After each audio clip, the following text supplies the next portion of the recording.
तीन बहनों की लालची भाभी। करिश्मा, रेशमा और मनीषा तीन बहनें हैं। उनका एक भाई भी है, मयंक। मयंक अपनी बहनों को बहुत प्यार करता है, लेकिन मयंक की पत्नी सविता इस मामले में मयंक से बिल्कुल ही अलग है। वो अपनी ननदों का जितना बुरा कर सकती है उतना बुरा करती ही रहती है और अपनी ननदों पर हुक्म भी चलाती है। करिश्मा, करिश्मा, तुमने अभी तक नाश्ता नहीं बनाया? तुम्हारे भैया को ऑफिस जाने में देर हो रही है। हाँ भाभी, बस अभी बनाती हूँ। करिश्मा, तुम ये ढीलापन छोड़ दो। कल को पराये घर जाना है।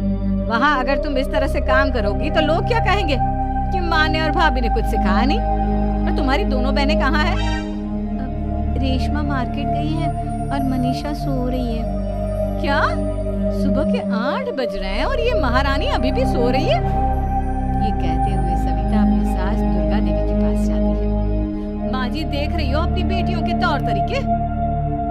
क्या हुआ बहू, सुबह सुबह क्या कर दिया मेरी बेटियों ने? अरे, एक तो अभी अभी उठकर किचन में गई है, दूसरी सुबह सुबह बाहर चली गई और तीसरी अभी तक सो रही है। क्या करूं मैं इन तीनों का? मैं तो परेशान हो गई हूँ। जा जाकर उठा उसे और रेशमा से मैं बात करती हूँ। सविता सीधा मनीषा के कमरे में जाती है और उससे कहती है, महारानी जल्दी उठो, सूरज सर पर आ गया है। भाभी, थोड़ी देर और सोने दो ना, मैं रात को लेट सोई थी। क्या ना यूनिट टेस्ट चल रहे हैं। शराफत से उठती है या नहीं, या फिर पानी की भरी बाल्टी डालूं तेरे ऊपर? नहीं भाभी, मुझे बिस्तर में नहीं नाना, उठती हूँ मैं। मनीषा जल्दी से उठकर बाथरूम में चली जाती है। सभी आराम से बैठकर नाश्ता कर रहे होते कि तभी रेशमा बाजार से हाथ में सामान लिए आ जाती है।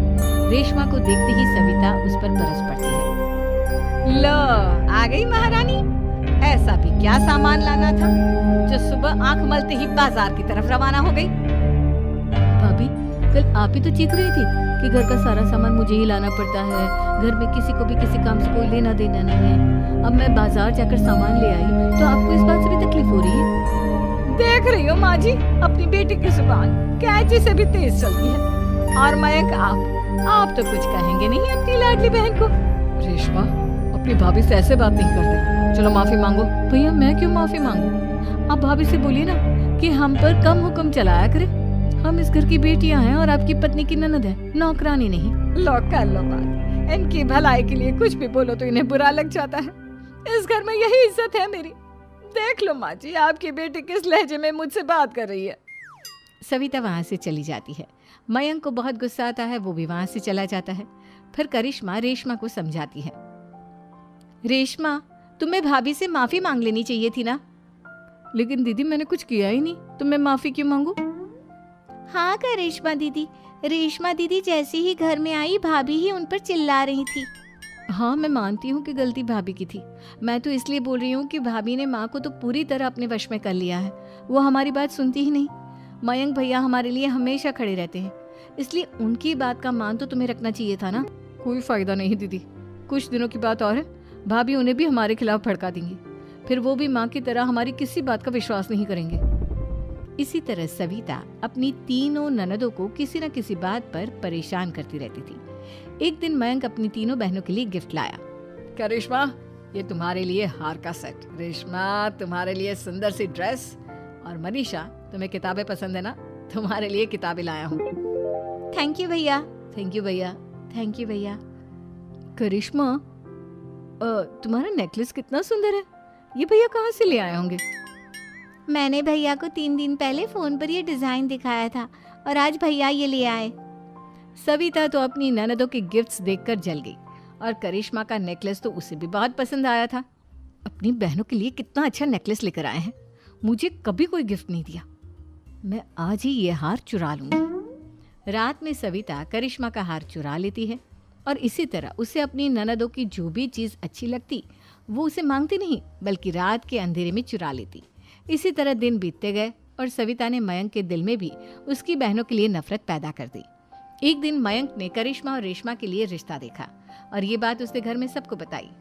माँ, करिश्मा और रेशमा के लिए बहुत अच्छा रिश्ता आया है, वो लोग कल इन्हें देखने आ रहे हैं। आप और सविता मिलकर सारी तैयारी कर लेना। ये सुनकर करिश्मा और रेशमा खुश हो जाती हैं। लेकिन सविता सोचती है, अगर इन दोनों बहनों की शादी हो गई तो घर और बाहर का काम कौन करेगा? मनीषा तो एक नंबर की कामचोर है, उससे तो किसी बात की उम्मीद लगाना ही बेकार है। मुझे इस शादी को रोकना होगा। अगले दिन सभी लड़के वालों के स्वागत की तैयारी करने में लगे होते हैं। तभी मयंक अपनी बहनों से आकर कहता है, तैयार हो गई तुम दोनों? देखो दोनों लड़के बहुत अच्छे हैं, मैं कोई कसर नहीं छोड़ना चाहता, इसलिए तुम उनके सामने अच्छे से बिहेव करना और अपनी भाभी से लड़ने मत लग जाना। करिश्मा, तुम वो नेकलेस पहन लो ना जो मैं तुम्हारे लिए लाया था। भैया मैं बहुत देर से वो नेकलेस ढूंढ रही हूँ, लेकिन मुझे मिल ही नहीं रहा। क्या तुमने नेकलेस खो दिया? तुम्हें पता भी है वो कितना महंगा था? तुम कोई काम ढंग से नहीं कर सकती। मयंक गुस्से में वहां से चला जाता है। थोड़ी देर बाद लड़के वाले भी आ जाते हैं। वो दोनों बहनों को पसंद कर लेते हैं और रिश्ता पक्का हो जाता है। लेकिन सविता के दिमाग में तो कुछ और ही खिचड़ी पक रही थी।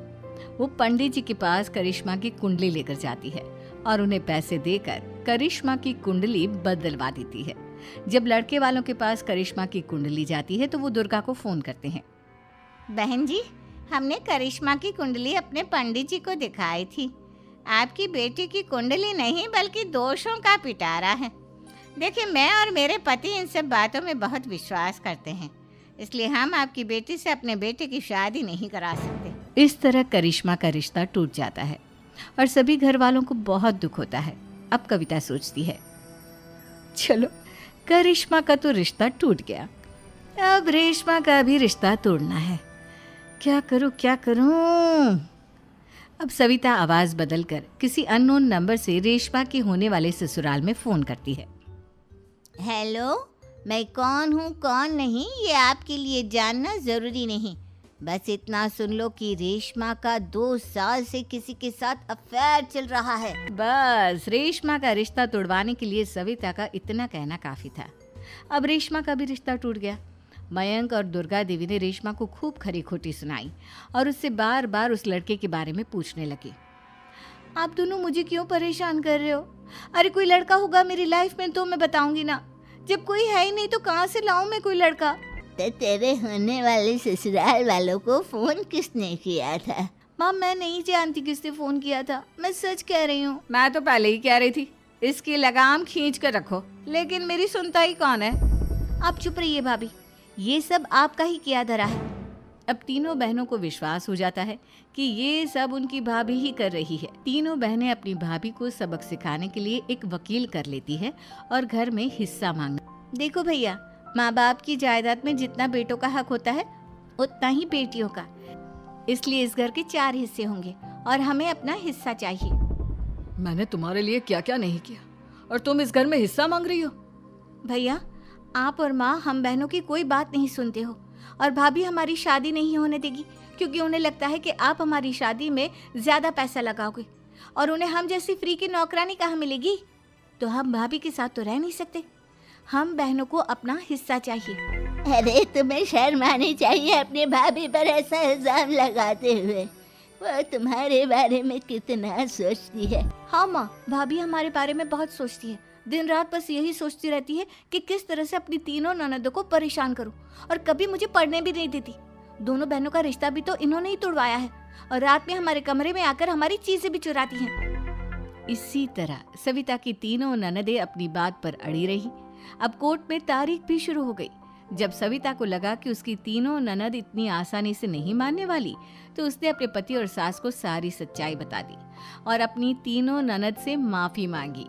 मयंक और दुर्गा को भी अपनी गलती का एहसास हो गया।